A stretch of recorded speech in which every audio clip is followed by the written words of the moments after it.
నామములో ప్రార్థిస్తున్నాను తండ్రి, ఆమేన్. చదువు అందరు గట్టిగా హల్లెలూయా, హల్లెలూయా. మంచిదండి. ఈ సమయంలో మరి దేవుడి కుటుంబాన్ని ప్రేమించి సుభాషిని అలాగే తన భర్తను ప్రేమించి ఇచ్చిన బిడలు, ఈ కుటుంబంలో దేవుడు చేసిన మేళ్ళు, ఎందుకంటే ఈ 2024 సంవత్సరము ఇంతవరకు దేవుడు ఆయన కృపతో, ఆయన కాపుదలతో, ఆయన భద్రత కలిగించి కుటుంబములు చేసిన మేలు బట్టి ప్రభునికి కృతజ్ఞతాస్తుతులు చెల్లిస్తున్నారండి. దేవునికి స్తోత్రం.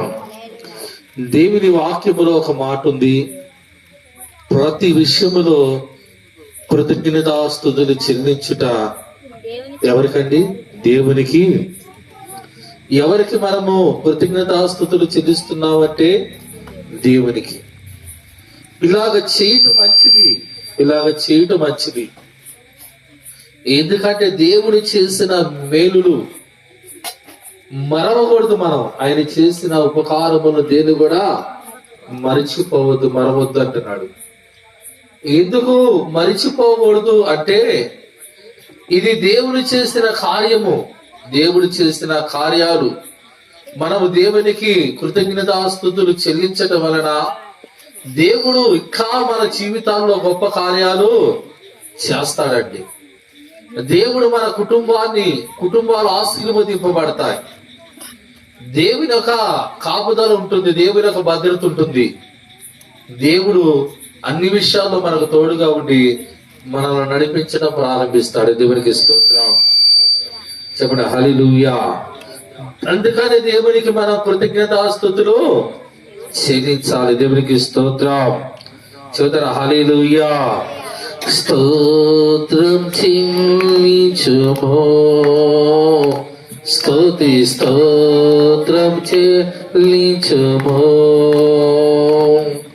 యేసునాథుని మేలులు తలచి స్తోత్రం చెల్లించుమో, స్తోత్రం చెల్లించుమో.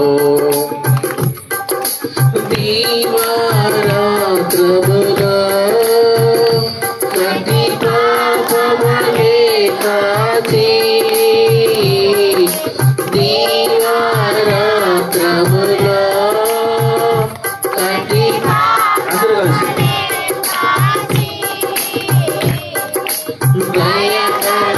దయకరస్తముతో బ్రోచి నడిపించితివి, దయకరస్తముతో బ్రోచి నడిపించితివి. స్తోత్రం చెల్లించుమో, స్తోత్రం చెల్లించుమో. యేసునాథుని మేలులు తలచి స్తోత్రం చెల్లించుమో, స్తోత్రం చెల్లించుమో. గడాంధకారములో కన్నీటి లోయలలో, గడాంధకారములో అందరూ చెప్పకూడదు, అందరూ కలిసి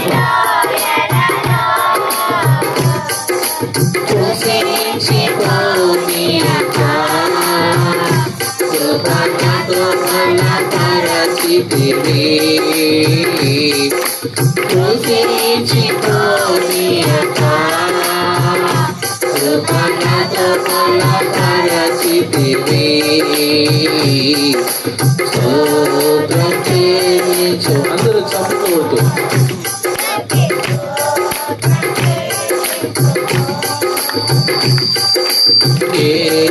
యేసునాథుని మేలులు తలచి స్తోత్రం చెల్లించుమో,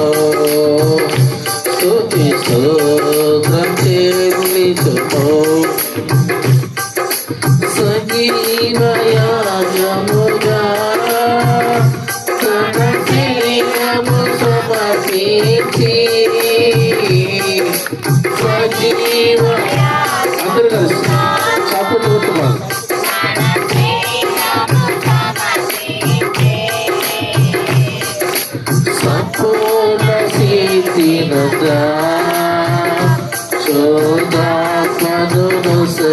చేసితివి సంపూర్ణ సేవినుగా శోధాత్మను నొసగితివి స్తోత్రం చెల్లించుము స్తుతి స్తోత్రం చెల్లించుము యేసునాథుని మేలులు తలచి స్తోత్రం చెల్లించుము స్తుతి స్తోత్రం చెల్లించుము. హల్లెలూయా. దేవునికి స్తోత్రం. హల్లెలూయా. దేవుని ఈ స్థలములో ఉన్న మనము దేవునికి కృతజ్ఞతాస్తుతులు చెల్లించడం వలన దేవుని నామాన్ని మనము మహిమపరిచిన వారమై ఉంటాం. దేవునికి స్తోత్రం. ఎవరు దేవునికి కృతజ్ఞతాస్తుతులు చెల్లిస్తారు అంటే దేవుని నమ్మిన వారు, దేవుని యందు విశ్వాసాన్ని కలిగిన వారు, దేవుడు వారి కుటుంబంలో చేసిన కార్యాలను అది దేవుడు చేసిందని అంగీకరించి దేవుడు ఈ కార్యాన్ని ప్రభు చేశాడు, ప్రభు ఈ రీతిగా మా పట్ల ఆయన కృప చూపాడు, దేవుడు మాకు తోడుగా ఉండి మాకు సహాయం చేశాడు, దేవుడు చేసిన ఈ మేలును బట్టి నేను దేవునికి కృతజ్ఞతాస్తుతులు చెల్లించాలి అనేవారు ఎవరంటే ప్రభునందు విశ్వాసం ఉంచిన వారండి. ఎవరండి? ప్రభుని నమ్ముకున్న వారు, ప్రభునందు విశ్వాసము వచ్చిన వారు. అంటే ఈ దినాల చాలా మంది దేవుణ్ణి ఎరిగి కూడా దేవుడు చేసిన మేలును బట్టి దేవునికి కృతజ్ఞతాస్తుతులు చెల్లించరు. దేవుణ్ణి గుర్తెరిగిన వారు కూడా, దేవుని ఎరిగిన వారు కూడా దేవునికి కృతజ్ఞతాస్తుతులు చెల్లించరట. అది ఎవరు దేవునికి కృతజ్ఞతాస్తుతులు చెల్లిస్తారు అంటే ఆయన చేసిన ఉపకారమును దేని కూడా మరచిపోని వారు, మరవని వారు, వారే దేవుణ్ణి స్తుతిస్తారు, వారే దేవుని గణపరుస్తారు, వారే దేవునికి కృతజ్ఞతాస్తుతులు చెల్లించి దేవునికి మహిమ కలుగు చేస్తారు. దేవునికి స్తోత్రం. ఇక్కడ చూడండి, దేవుని వాక్యాన్ని మనం గమనించినట్లయితే రోమిలికి రాసిన పత్రిక 1వ అధ్యాయము 21వ వచనం చూడండి. 1వ అధ్యాయము 21వ వచనం. రోమా మరియు వారు దేవుణ్ణి ఎరిగి కూడా ఆయనను ఏం చేయలేదటండి? వారు దేవుణ్ణి పరచలేదు, కృతజ్ఞతాస్తుతులు చెల్లింపలేదు గాని తమ వాదనలందు ఎద్దులేరు. దేవునికి స్తోత్రం చెప్పండి గట్టిగా. హల్లెలూయా. చదుర హల్లెలూయా. వీళ్ళు ఎవరంట? వీరు దేవుణ్ణి ఎరిగి కూడా, ఎవరండి? దేవుణ్ణి ఎరిగి కూడా, దేవుని నమ్ముకొని కూడా, దేవుని ఎరిగి కూడా వీళ్ళు దేవుణ్ణి మహిమపరచలేదు, దేవునికి కృతజ్ఞతాస్తుతులు చెల్లింపలేదట. దేవునికి స్తోత్రం చెబుతారా? చెప్పండి గట్టిగా. హల్లెలూయా. ఎవరంటే వీళ్ళు దేవుని వెలిగిన వారే. దేవుని వెలుగు కూడా ఏం చేయలేదంటే వీళ్ళు దేవుడు ఎన్ని మేలులు చేసినా, దేవుడు వారి కుటుంబాలు ఎన్ని కార్యాలు చేసినా, దేవుడు అనేకమైన అపాయముల నుండి వారు తప్పించినా, దేవుడు వారికి ఉన్న ఆర్థికమైన సమస్యలను తొలగించి దేవుడు వారిని ఆశీర్వదించిన, అన్ని విషయాల్లో ప్రభు తోడుగా ఉండి వాళ్ళు నడిపించిన, వాళ్ళు ఏం చేయలేదంటే దేవునికి కృతజ్ఞతాస్తుతులు. చెప్పండి. దేవుని ఎరిగిన వారే ఎన్ని మేలు చేసినా దేవునికి వారి కృతజ్ఞతాస్తుతులు చెల్లించలేదంట. వాళ్ళు దేవుని మహిమపరచలేదంట. చూడండి, ఏదైనా ఎవరైనా ఒక సహాయం మనకు చేశారనుకో, వాళ్ళు చేసిన సహాయాన్ని మనం మర్చిపోతామా? మర్చిపోమండి. ఏమంటారు తెలుసు? ఈమె చాలా మంచిదండి, ఈమె చేసిన సహాయము నేనెన్నడూ కూడా మర్చిపోలేను అంట. తను చేసిన సహాయాన్ని ఇంకా కొంతమందికి చెబుతేమని, అదిగో ఆ మనిషి గాని నాకు సహాయం చేయకపోతే ఈ రోజున నేను ఈ స్థితిలో ఉండేవాడిని కాదు. వాళ్ళు అడగకపోయినా నువ్వు చెబుతావు, వాళ్ళు అడగకపోయినా నువ్వు వాళ్ళ గురించి చెప్పటం, వాళ్ళ గురించి పొగటం ప్రారంభిస్తాం. ఆ విన్న మనిషి ఎలా ఉంటుంది, అరే నేను చేసిన సహాయం మర్చిపోలేదు, నేను చేసిన సహాయం గుర్తుంది, ఈమె చాలా విశ్వాసం కలిగిన మనిషి, ఈయన చాలా విశ్వాసం కలిగిన మనుషుడు అనే మాట కొంతమంది మాట్లాడతారు. మాట్లాడరా చెప్పండి. ఈ మనిషి నాకు సహాయం చేశారు, ఆ మనిషిని గురించి మనం చెప్పినప్పుడు ఆ మనిషి కూడా సంతోషపడి ఆ మనిషిని గురించి, చాలా నమ్మకమైన మనిషి అండి, చాలా మంచోళ్ళు, నేను ఒక పని చేస్తే ఆ పని ఎన్నడూ కూడా మర్చిపోలేదు అంటారు.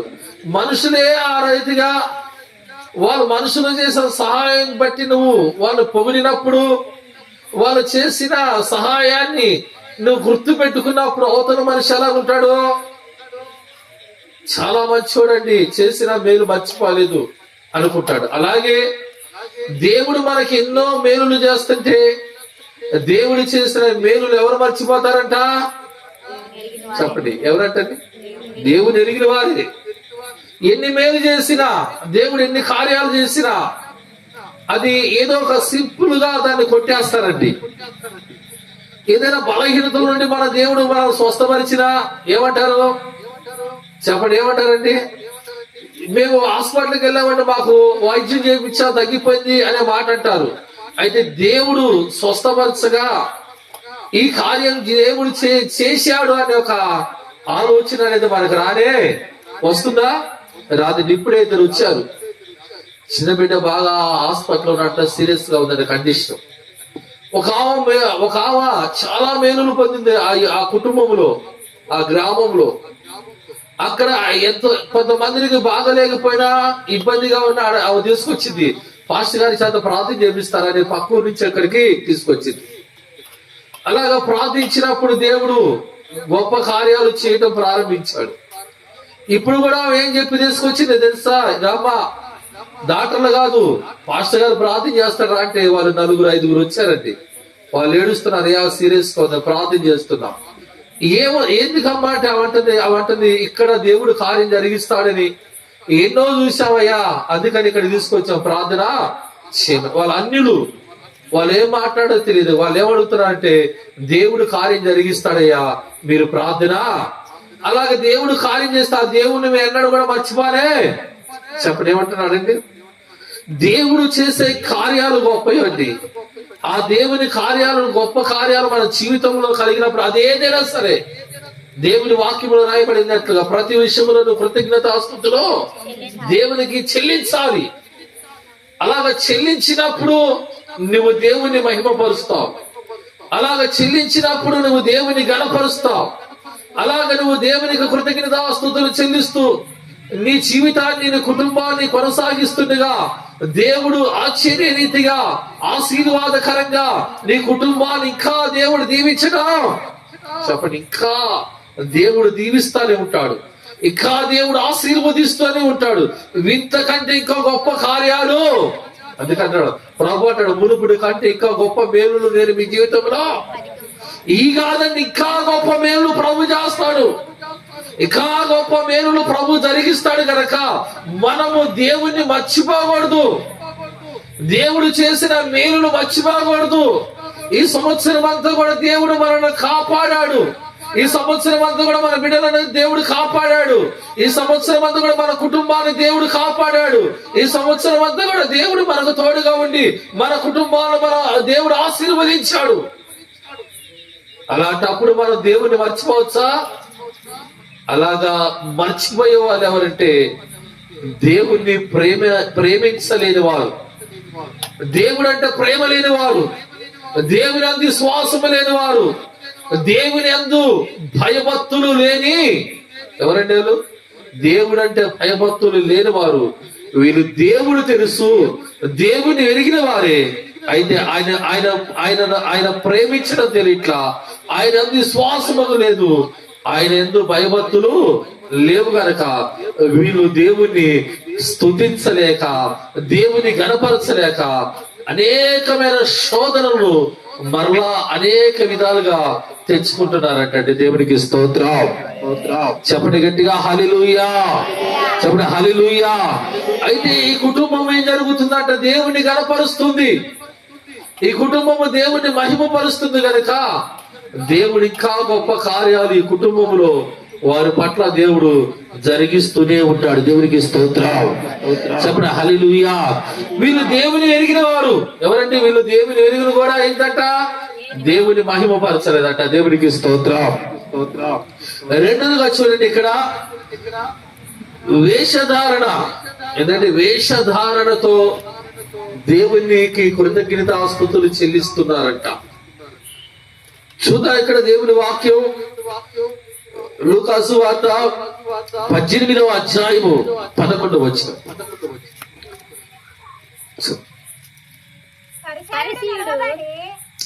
పరిచయుడు నిలబడి, దేవా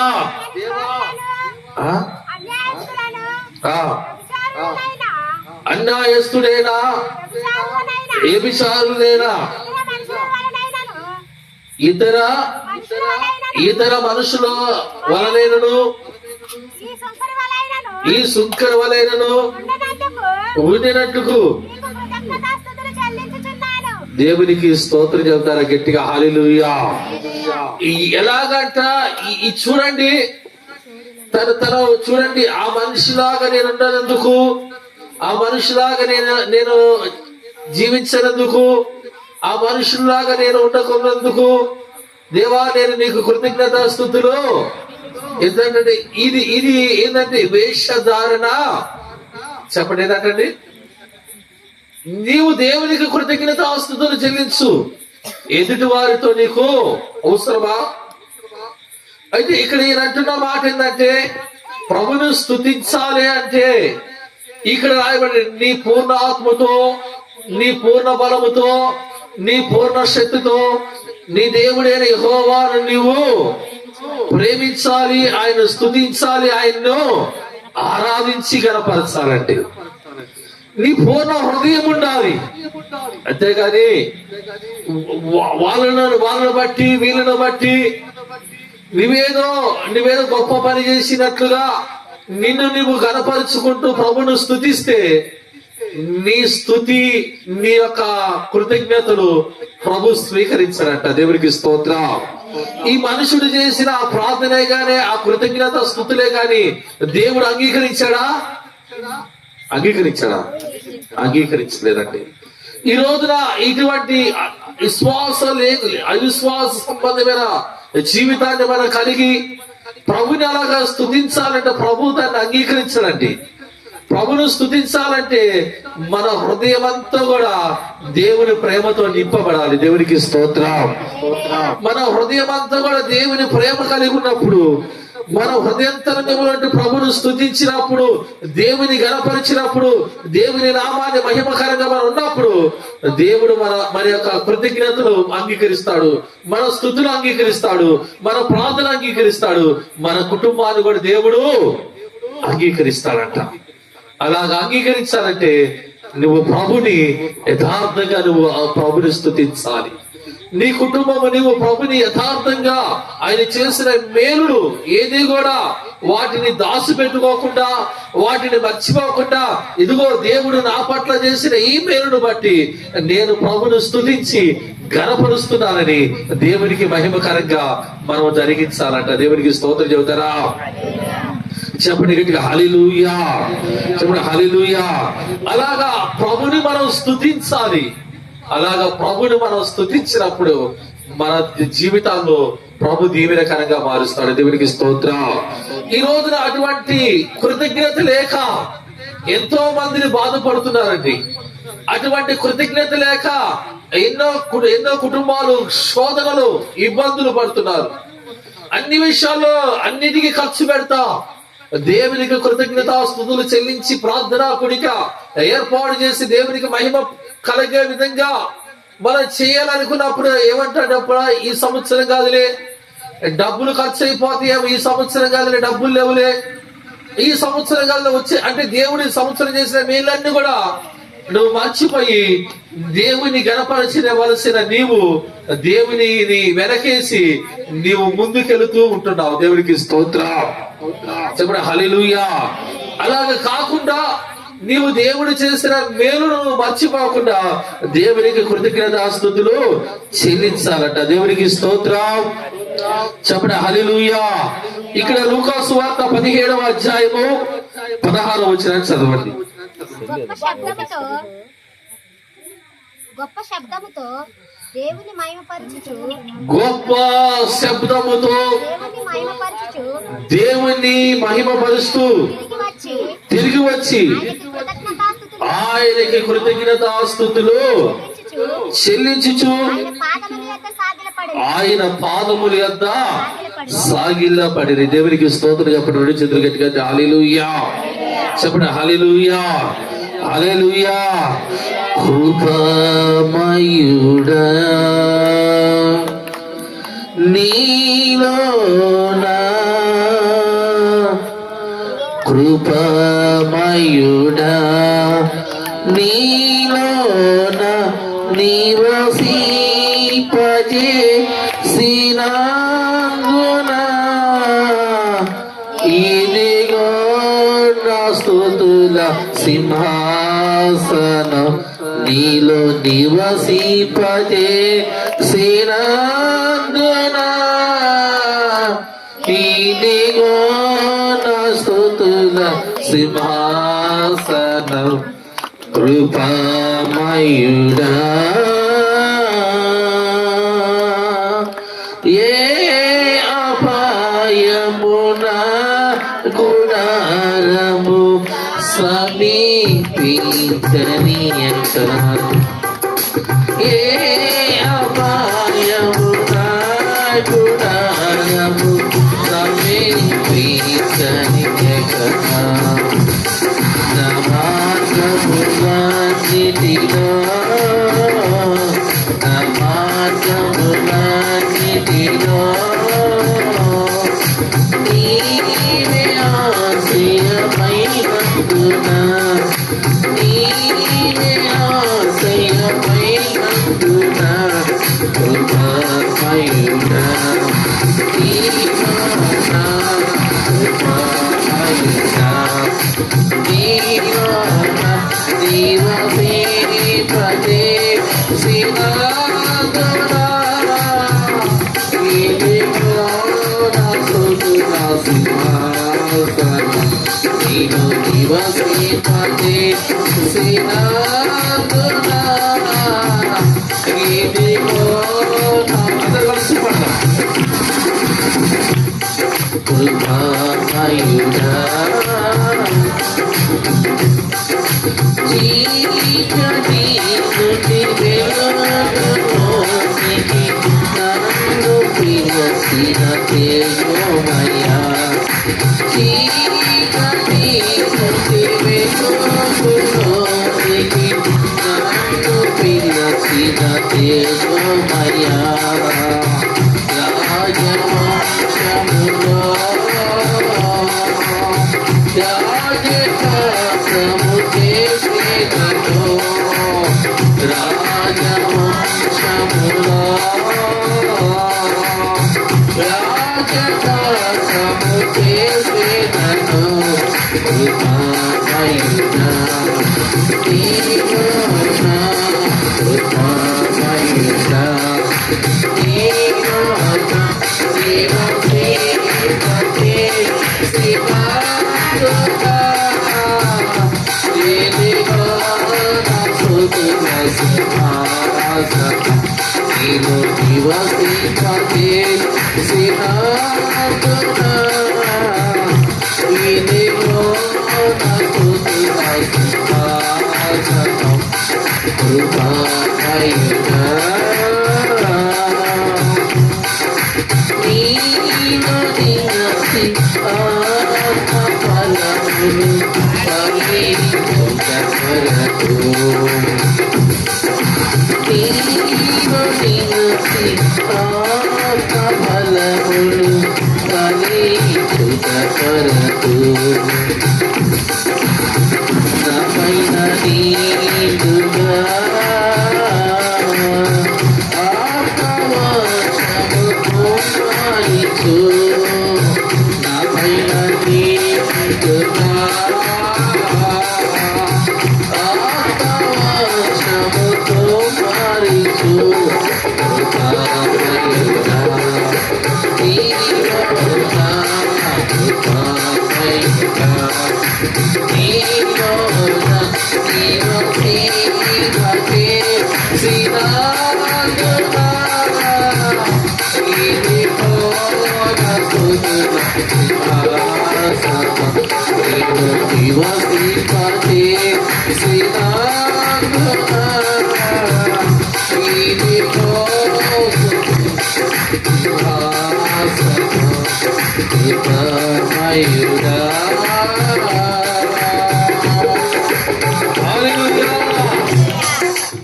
దేవుని వాక్యం వింటున్నప్పుడు దేవుని బిడ్డలు ఇక్కడ మనం గమనించినట్లయితే 10 మంది కుష్ఠరోగులు శుద్ధులయ్యారంట. ఎవరంటే 10 మందిని కుష్ఠరోగులను యేసుక్రీస్తు ప్రభువారు వారిని బాగు చేసినప్పుడు 9 మందిని తిరిగి వచ్చారా?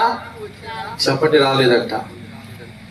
ఆ ఒక్కడే ఇలాగొచ్చండి కేకలు వేసుకుంటూ వచ్చి ప్రభు అంతా మోకరించి దేవునికి కృతజ్ఞతాస్తుతులు చెల్లించాడట. దేవునికి స్తోత్రం చెప్పండి గట్టిగా, హల్లెలూయా. ప్రభు అడుగుతున్నాడు, 10 మందిని శుద్ధులయ్యారు కదా, ఇక ఆ 9 మంది ఎక్కడా? చెప్పండి, ఎవరట? ఆ అన్యుడు తప్ప. అంటే వచ్చి దేవుని మహిమపరిచిన వారు ఎవరు కూడా లేరంటండి. 10 మందిని శుద్ధులయ్యారు, 10 మందిని దేవుడు స్వస్థపరిచాడు. అయితే ఒక్కడ వచ్చి ప్రభుకి కృతజ్ఞతాస్తుతులు చెప్పండి, ప్రభునికి కృతజ్ఞతాస్తుతులు చెల్లిస్తున్నాడు. ప్రభు అడుగుతున్నాడు, 9 మంది ఎక్కడా? 10 మంది శుద్ధులేరు కదా, 9 మంది ఎక్కడా?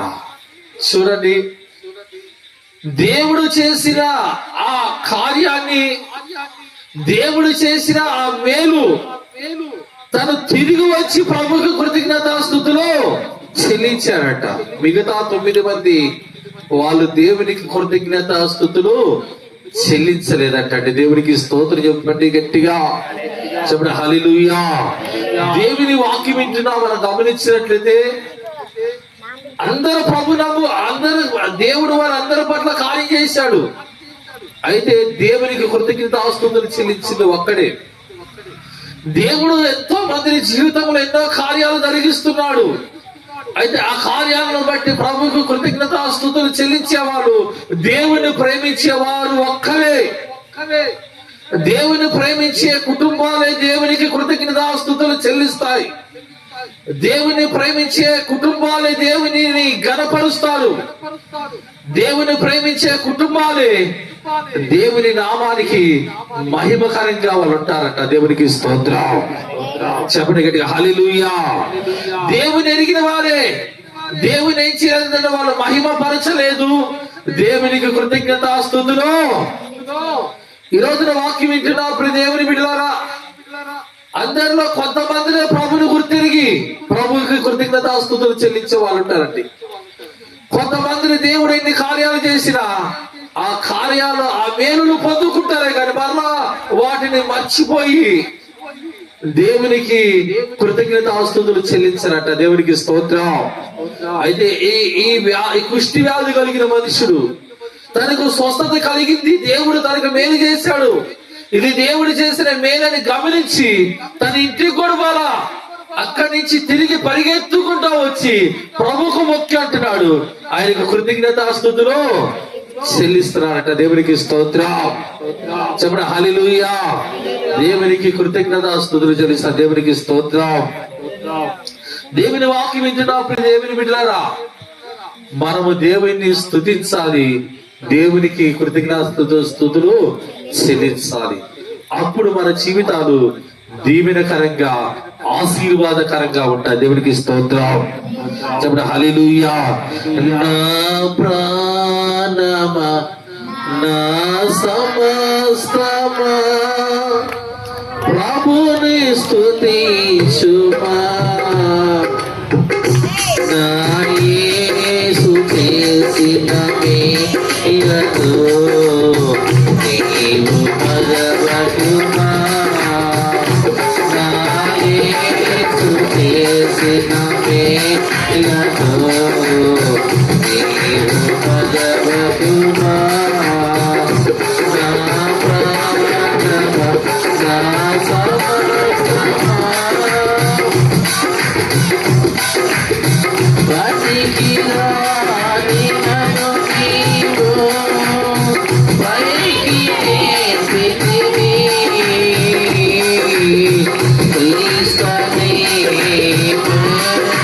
పైన నన్ను నిలిపితివి. బతికిరాని నన్ను నీవు పైకి లేపితివి. క్రీస్తుని పైన నన్ను నిలిపితివి. నా అడుగులు తీయపరచి బలము నీచితివి. నీదు అడుగుల చాడనే ఎంబడీతును ప్రభువును ఎంబడీతును. నా ప్రాణమా, నా సమస్తమా, ప్రభుని స్తుతించుమా. నా యేసు చేసి మేలుతో నీవు మరవకుమా. నా యేసు చేసిన మేలుతో నీవు మరవకుమా. నా ప్రాణమా, నా సమస్తమా. దేవునికి స్తోత్రం. హల్లెలూయా. దేన్ని కూడా దేవుడు చేసిన మేలులను మనం మర్చిపోకూడదు. మన జీవిత కాలం అంతా కూడా ఏంటండి, మన జీవిత కాలం అంతా కూడా మనము ప్రభుని స్తుతిస్తూనే ఉండాలి. ఎందుకంటే దేవుని వాక్యములో రాయబడిన మాటను మనం గమనించినట్లయితే యెహోవాను స్తుతించుట ఎంతో మంచిది. ప్రభును స్తుతించడం మంచిది. ప్రభును స్తుతిస్తే మన ఆశీర్వాదకరంగా ఉంటాం. ప్రభును స్తుతిస్తే మన ఆరోగ్యకరంగా ఏమలాగుంటామంట? ప్రభును స్తుతిస్తే ఆరోగ్యకరంగా ఉంటాం. ప్రభును స్తుతిస్తే ఆశీర్వాదకరంగా ఉంటాం. ప్రభును స్తుతిస్తే దీవెనకరంగా ఉంటామండి.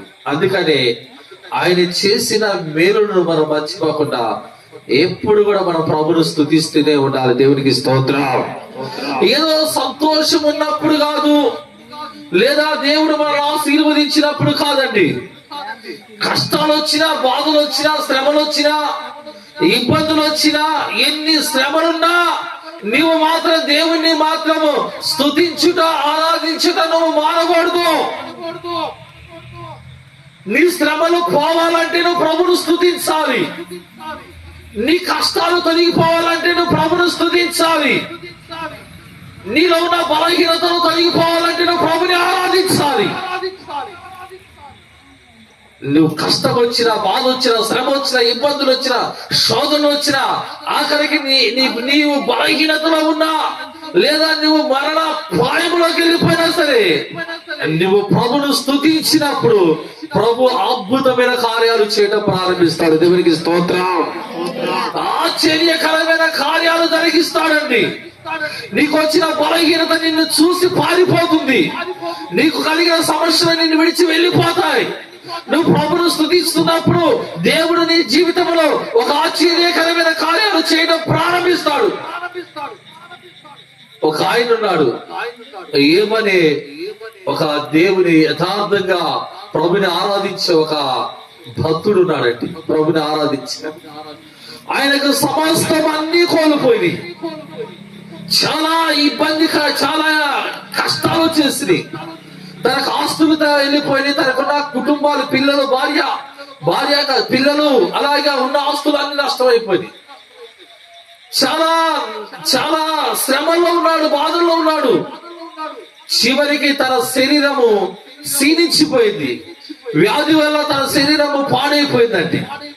తన శరీరం అంతా కూడా పాడైపోయి బూడిదలో కూర్చొని శిలపై ఇంక పెట్టి గీక్కుంటూ ఎలాగున్నాడు? చాలా భయంకరమైన పరిస్థితి. శరీరం అంతా కూడా కురుపులతో దుర్వాసన కొడుతున్న ఆ సమయంలో, ఎన్నో కష్టాల్లో ఉన్నప్పుడు, బాధల్లో ఉన్నప్పుడు తన భార్య వచ్చి తను అంటుంది, ఇంకా నీ యథార్థత నువ్వు విడిచిపెట్టవా? ఒక్కసారి దేవుణ్ణి దూషించి నీవు మరణించొచ్చుగా అని అంటే, మూర్ఖురాలి వలే, మూర్ఖురాలని కూడా అలా మూర్ఖురాల వలే మాట్లాడొద్దంటూ ఇక్కడ అంటాడు. చూడండి, ఏబు గ్రంథం 1వ అధ్యాయము 21వ వచనం చూడండి. ఏబు గ్రంథము 1వ అధ్యాయము, నేను నా తల్లి గర్భములో నుండి దిగంబరినే వచ్చి తిని దిగంబరిగా మరలా అక్కడికి తిరిగి వెళతాను. యెహోవా ఇచ్చును, యెహోవా తీసుకొని పోయాను, యెహోవా నామముకే స్తుతి కలుగును గాక. దేవునికి స్తోత్రం. చెప్పండి గట్టిగా హల్లెలూయా. ఆ ఊజు దేశములోనే ఏబు వంటి ధనవంతుడు లేడండి. దేవుడు తనను, తన కుటుంబాన్ని ఎంతగానో ఆశీర్వదించాడు. ఒక సమయంలో సాతాను ద్వారా ఒక శ్రమ, ఒక పరీక్ష కలిగినప్పుడు తనకున్న సమస్తాన్ని కోల్పోయాడు. తన బిడ్డలను కోల్పోయాడు, ఆస్తులను కోల్పోయాడు, మందలను కోల్పోయాడు. చివరికి తనకున్న బలహీనత వలన తన శరీరము క్షీణించిపోయి చివరికి మరణ స్థితిలో ఉన్నా సరే దేవుని శొనిగాడా, దేవుని కొనిగాడా? ఈ రోజు చూడండి, మనకి ఏదైనా కష్టం వచ్చిందంటే దేవుని మీద నమ్మకం ఉంటుందా? మనకి ఉంటుందా నమ్మకం? ఉండదండి. వెంటనే మనకు భయం పుట్టింది. దేవుడు గొప్పవాడు, ఎన్ని శ్రమలు వచ్చినా దేవుడు తొలగిస్తా నమ్మకూడదు. మన సమస్యలు తొలగిపోయే మార్గాలు, ఏం మార్గాలండి? మనకి సమస్యలు తొలగిపోయే మార్గాలు ఉంటాయిగా. మళ్ళాంటి వాళ్ళ కోసం ఎవరో ఉంటాడు, పనికి మాలోళ్ళు ఎవరుంటారండి? మార్గాలు తెలిసి అక్కడికి పోయి వాళ్ళ యొక్క సహాయాన్ని మనం కోరుతాం. అక్కడికి పోయి వాళ్ళ యొక్క పర్మిషన్ మనం తీసుకుంటాం. వాళ్ళని నీవు ఇలాగ చేయమంటే అలాగ చేయడం ప్రారంభిస్తాం. చివరికి ఏ విధమైన సహాయం మనకు రాకపోయినా ఇంకా దేవుని మనం గొనుగుతూ ఉంటాం. దేవుని యందు నమ్మకం ఉండదు. అయితే ఇక్కడ ఏమో మాత్రము దేవుని యందు నమ్మకం ఉంచాడు. యెహోవా ఇచ్చాడు, యెహోవా తీసుకున్నాడు, ఆయనకే స్తుతి కలుగును గాక అన్నాడండి. దేవుడు ఏముని మరలా రెండంతలుగా, చెప్పండి ఏముందంటే ఆశీర్వాదం. మరలా నీకు కష్టం వచ్చినప్పుడు దేవుడు వైపు చూడు, నీకు బాధ వచ్చినప్పుడు దేవుడి వైపు చూడు, నీ శ్రమలు వచ్చినప్పుడు దేవుని వైపు చూడు. నీ శ్రమలో వచ్చి, నీ కష్టాలు వచ్చి, నీ బాధలు వచ్చి తప్పించలేనివాడు కాదు దేవుడు. విశ్వాసము కలిగి ఉండు, సహనము కలిగి ఉండు, ఓర్పు కలిగి ఉండు, నిరీక్షణ కలిగి ఉండు. ఆ శ్రమలు పోయే తోవలు ఎత్తుకోవద్దు, అడ్డదారులు వెళ్ళిపోయి మరలా లేనిపోయిన శ్రమలు తెచ్చుకోవద్దు, లేనిపోయిన సమస్యలు తెచ్చుకోకూడదండి. దేవుని అంత విశ్వాసం ఉండొచ్చండి. ఏబుని ఆశీర్వదించినట్లుగా దేవుడు మనల్ని కూడా అలాగే ఆశీర్వదించడం ప్రారంభిస్తాడు. దేవునికి స్తోత్రం. చెప్పండి హల్లెలూయా. శ్రమల పోవాలని ప్రార్థన చేయాలి, శ్రమల పోవాలని ప్రభుని స్తుతించాలి, శ్రమల పోవాలని ప్రభుని ఆరాధించాలి. అలాగా ప్రభుని నువ్వు కనపరిచి, ప్రభును స్తుతించి, ప్రభుకు కృతజ్ఞతాస్తుతులు చెల్లించినప్పుడు దేవుడు నిన్ను, నీ కుటుంబాన్ని మరలా రెండంతలుగా ఆశీర్వదించడం ప్రారంభిస్తాడు. దేవునికి స్తోత్రం. చెప్పండి హల్లెలూయా. దేవుని కృప నీ మీద, నీ కుటుంబం మీద, నీ పిల్లల మీద ఉంటుంది. దేవుని వాక్యములో రాయబడింది కదా, 128వ అధ్యాయము 1వ వచనములో, యెహోవా యందు భయభక్తులు కలిగి ఆయన తోవలు నడుచువారు. నువ్వు దేవుని యందు భయభక్తులు కలిగి నువ్వు ఆయన తోవలో నడిస్తే దేవుడు నీ కుటుంబాన్ని ఆశీర్వదిస్తాడు, దేవుడు నీ కుటుంబాన్ని దీవిస్తాడు. అక్కడ రాయబడింది, యెహోవా యందు భయభక్తులు కలిగి ఆయన తోవలో నడిచేవాడు ధన్యుడు. నిశ్చయముగా నీవు నీ చేతుల కష్టార్జితాన్ని నువ్వు అనుభవిస్తా, నీకు మేలు కలుగుతుంది. ఏం చేస్తాడండి దేవుడు? చెప్పండి, నీకు మేలు చేస్తాడయ్యా. అమ్మా, దేవుడు నీకు మేలు చేస్తాడు. నిశ్చయముగా నీ చేతుల కష్టార్జితము దేవుడు ఆశీర్వదిస్తాడు. యెహోవా ఆశీర్వాదము ఐశ్వర్యము కలుగజేస్తుంది. దేవుడు స్తుతించండి. దేవుని కనపరచండి, దేవుని మహిమపరచండి. ప్రభు నిన్ను అంచెలంచెలుగా నీ కుటుంబాన్ని ఆశీర్వదించడం ప్రారంభిస్తాడు. దేవునికి స్తోత్రం. దేవుడు నీకు మేలు చేస్తాడు. నీ భార్య ఫలించు దాస్యవలి వలె ఉంటుంది. నీ పిల్లలు భోజనము బల చుట్టూ వదివా మొక్కల వలె. యెహోవా యందు భయభక్తులు గలవారిలాగా దేవుడు నిన్ను ఆశీర్వదిస్తాడు. నీ పిల్లలను ఆశీర్వదిస్తాడు. నీ పిల్లల పిల్లలను కూడా దేవుడు. నీవు గాని దేవుని యందు భయభక్తులు కలిగి ఉంటే, నీవు గాని దేవుని యందు భయము కలిగి ఉంటే, నువ్వు గాని ఆయన విశ్వాసము కలిగి ఉంటే, దేవుడు నిన్ను ఆశీర్వదించి ఆయన కృప నీ మీద నిలిచి ఉంటుందంటే దేవునికి స్తోత్రం. చెప్పండి హల్లెలూయా, చెప్పండి హల్లెలూయా. సుగుణాల సంపన్నుడా, స్తుతి గానాల వారసుడా, జీవించేద నిత్యము నీ నీడలో. అందరూ కలిసి మాటల మకరందము, జీవించేద నిత్యము నీ నీడలో. రామాదిత్యను నీ మాటల మకరందము,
కలిసి పాడు.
నా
రెండు చేతుల పైకి అందరు గట్టిగా రెండు చేతుల పైకి తల్లి చెప్పండి గట్టి హల్లెలూయా.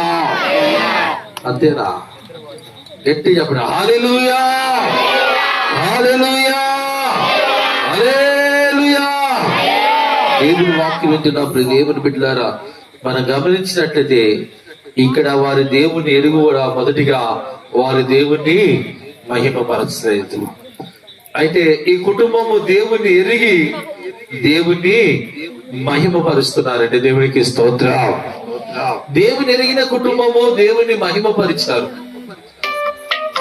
దేవుని ఆ రీతిగా వాళ్ళు మహిమపరచడం వలన, దేవుని ఆ రీతిగా వాళ్ళు గణపరచడం వలన దేవుడు ఈ కుటుంబాన్ని అంచెలంచెలుగా దేవుడు ఈ కుటుంబాన్ని ఇంకా బహుగా దీవించి ఆశీర్వదించుగా. రెండోగా మనం గమనించినట్లయితే వీళ్ళు ప్రభుని ఆరాధించే విషయంలో యథార్థమైన హృదయం కలిగి కలిగి ఉందంటే యథార్థమైన హృదయం కలిగి ఎక్కడ కూడా వాళ్ళు చూసినట్లయితే ఇక్కడ మనం గమని వేషధారణ అనేది మనం చూసాం. అయితే ఇక్కడ యథార్థమైన హృదయము దేవుని సేవకుని పిలుచుకొని సంఘాన్ని పిలుచుకొని దేవుని ఎదుటి యథార్థముగా ప్రభుని స్తుతించి ఆరాధించే అటు కృప దేవుడు ఈ కుటుంబానికి బిడ్డలకు అనుగ్రహించాడండి. దేవునికి స్తోత్రం. అటువంటి యథార్థమైన జీవితంలో ఇంకా ఈ కుటుంబము దీవించి దేవుడు అత్యధికముగా ఆశీర్వదించి ఆయన నడిపించునుగాక. మూడోదిగా మనం గమనించినట్టు దినాల దేవుడు ఎన్నో అద్భుతాలు జరిగించిన దేవునికి కృతజ్ఞతాస్తుతులు చెల్లించలేని వారు ఉన్నారు. అయితే 10 మంది కుష్టి వ్యాధి కలిగిన మనుషులు మనం గమనించినట్టయితే ప్రభు 10 మందిని స్వస్థపరిచాడు, 9 మందిని తిరిగి రాలేదు. ప్రభుని స్తుతించడానికి ఒకరు తిరిగి వచ్చాడండి. దేవునికి స్తోత్రం. ఒక్కడు కూడా దేవుణ్ణి స్తుతిస్తూ దేవుణ్ణి గణపరుస్తున్నాడు. ప్రభు అడుగుతున్నాడు, ఇంకా 9 మంది ఎక్కడ? 10 మందిని శుద్ధి లేరు కదా, ఈ ఒక్కడే వచ్చి నన్ను గణపరుస్తున్నాడు, మహిమపరుస్తున్నాడు, మిగతా 9 మంది ఎక్కడా? ఈ రోజున దేవుడు ఎన్నో అద్భుతాలు చేసిన, ఎన్నో ఆశ్చర్యకరమైన కార్యాలు జరిగించిన, మన జీవితాల్లో మన పిల్లల జీవితంలో అనేకమైన బలహీనతలను వ్యాధులను తొలగించి ప్రభు మనలో సజీవ లెక్కలో ఉంచిన దేవుడు ఎన్ని కార్యాలు చేసిన తగిమా మందిని మాత్రం ప్రభుని స్తుతించలేకపోతున్నారు. అయితే ఈ కుటుంబము 9 మందిలో లెక్కలో లేదండి. తిరిగి వచ్చి ప్రభుని స్తుతించాడు. చూసా, ప్రభుని ఆరాధించాడు కదా. ఆ రీతిగా ఈ కుటుంబం ఈ రాత్రి ప్రభుని మహిమపరిచి గణపరుస్తుంది. అటు కృప పరిశుద్ధాత్ముడు వీరికి అనుగ్రహించును గాక. సమస్తాన్ని కోల్పోయిన యోబు తన జీవితాన్ని తనకి కలిగిన సమస్తాన్ని కోల్పోయాడు. ప్రభునందు విశ్వాసం వచ్చాడు. ఈ రోజున శ్రమలు అనేది సహజమే, కష్టాలు అనేది సహజమే, ఇబ్బందులను వస్తాయి, విశ్వాసులకు శ్రమలు ఉంటాయి. దేవుని వాక్యంలో రాయబడింది కదా, శ్రమల దినములను కుంగిపోతే, చెప్పండి, శ్రమల దినాలను కుంగిపోతే నీవు చేతగాని వాడివే అంటున్నాడంటే. శ్రమలు వచ్చినా, బాధలు వచ్చినా, ఇబ్బందులు వచ్చినా, కష్టాలు వచ్చినా నీవు దేవుణ్ణి ఆరాధించడం మానొద్దు. ఎన్ని బాధలు వచ్చినా, ఎన్ని కష్టాలు వచ్చినా, ఎన్ని శ్రమలు వచ్చినా, ఎంత సమయం వచ్చినా, ఎంత సమయమైనా నీవు ప్రతి దినము కూడా ప్రభును స్తుతించకుండా ఉండొద్దు. నువ్వు అలాగ స్తుతించినప్పుడు దేవుని కార్యాలు నీ జీవితంలో జరుగుతాయి. అప్పుడు దేవుడు ఏ తెగులు కూడా నీ గుడారములో, చెప్పండి, ఏ తెగులు నీ గుడారములో సమీపించావు, నీ మార్గములన్నిటిలో నిన్ను కాపాడుటకు దేవుడు ఆయన దూతలను కావిలుగా ఉంచాడు. నీ పాదములకు రాయి తగలకుండా వారు నిన్నెత్తి నువ్వు ప్రభుని ఆరాధిస్తూ ఉంటారండి. నువ్వు ప్రభుని మహిమపరిస్తే ఏ తెగులుని కూడా సమీపించో. నువ్వు ప్రయాణంలో కానీ నువ్వు వెళుతున్నా పనుల్లో కానీ ఉద్యోగంలో కానీ వ్యాపారమే కానీ నీ ప్రయాణంలో దేవుడు కావిలు ఉంటాడు. నీకు అపాయం రాదు. దేవుడు కాపుదల ఉంటుంది, భద్రత ఉంటుంది. దేవుని దూతలు నేను కాపాడితే అంట. దేవునికి స్తోత్రం. చెప్పండి గట్టిగా హల్లెలూయా. అలాగే నువ్వు ప్రభును స్తుతించినంత కాలం దేవుడు నీతో ఉంటాడు. దేవుని దూతలు నీ కావిలిగా ఉండి నేను కాపాడితే అంట. అటువంటి విశ్వాస సంబంధమైన జీవితాన్ని మనం కలిగి ప్రభుని ఆరాధిద్దాం. దేవుని వైపే చూద్దాం, ప్రభుని ఆరాధిద్దాం. ఆయన చేసిన ఉపకారములను దేని కూడా నువ్వు మర్చిపోవద్దు. ఆయన చేసిన కార్యాలు, ఆయన చేసిన ఉపకారాలు నువ్వు కృతజ్ఞతాస్తుతులు చెల్లించినప్పుడు దేవుడు నిన్ను ఇంకా దీవిస్తాడు. దేవుడు ఇంకా ఆశీర్వదిస్తాడు. దేవుడు ఇంకా ఆయన కృపతో నిన్ను నడిపిస్తాడు. అలాగే ఇంకా ఈ కుటుంబంలో దేవుడు బలమైన కార్యాలు జరిగించి ఈ కుటుంబాన్ని, బిడ్డలను, వారికి కలిగిన సమస్తాన్ని, పిల్లలను దేవుడు దీవించి ఆశీర్వదించి ఆయన కృపలో వర్ధిలింపజేసి ఆయన ఈ కుటుంబాన్ని గణపరిచి ఆశీర్వదించుదుగాక. తలల వంచండి, అందరూ ప్రార్థించాలి. తలల వంచండి, అందరూ కూడా తలల వంచండి. కళ్ళు మూసు చిన్న ప్రార్థించండి కుటుంబం కొరకు. ఇక ఆ కుటుంబంలో రక్షణ లేని వారు ఉంటే దేవుడు ఆ కుటుంబాన్ని ఆశీర్వదించే విధముగా, రక్షణ లేని బిడ్డలకు రక్షణ కలిగే విధంగా, అలాగే సుభాషిని తన భర్తను, మామయ్య గారిని, కుటుంబము, వారికి ఇచ్చిన పిల్లలను దేవుడు ఆశీర్వదించాలి. ప్రభు నమ్మకం విశ్వాస సంబంధమైన జీవితాన్ని కలిగి ఉన్నారు కుటుంబం. ఇంకా దేవుడు గొప్ప మేలులు చేసి ఈ కుటుంబాన్ని అంచెలంచెలుగా ప్రభు ఆశీర్వదించాలి. మునుపుడు కంటే గొప్ప మేలులు, మునుపుడు కంటే ఇంకా గొప్ప కార్యాలు ప్రభు ఈ కుటుంబంలో బిడ్డల పట్ల జరిగించాలి. ప్రభు ఆశీర్వదించండి. ప్రార్థించండి, ప్రభు మీరు ఆశీర్వదించండి, ప్రభు మీరు దీవించండి. ఈ కుటుంబాన్ని మీ చేతులకు అప్పగిస్తున్నా. మిమ్మల్ని మహిమపరచడానికి, మిమ్మల్ని గణపరచడానికి ప్రభా ఈ కుటుంబానికి మీరు ఇచ్చిన గొప్ప భాగ్యం. ఈ రాత్రి ఈ గృహం ఎందుకు వచ్చి ప్రభా మేమందరం కూడా మిమ్మల్ని స్తుతించడానికి, మిమ్మల్ని గణపరచడానికి, దేవా మీరు చేసిన మేలును తలుచుకుంటూ మీకు కృతజ్ఞతాస్తుతులు చెల్లిస్తుండగా ఇంకా మీ కాపుదల దయచేయ, ఇంకా మీ భద్రత దయచేయన, ఇంకా మీరు ఆశీర్వదించండి అయ్యా. మీ పశ్చిమని నిలబడిన ఈ కుటుంబంలో ఏ కొదువ, ఏ విధమైన ఆర్థికమైన సమస్యలు లేకుండా మీరు ఆశీర్వదించండి. ఏ విధమైన సమస్యలు లేకుండా మీరు దీవించండి అయ్యా. దేవా నీ అందు విశ్వాసం ఉంచిన వారిని ఎన్నడూ కూడా మీరు సిగ్గుపరచులు పడనీయో.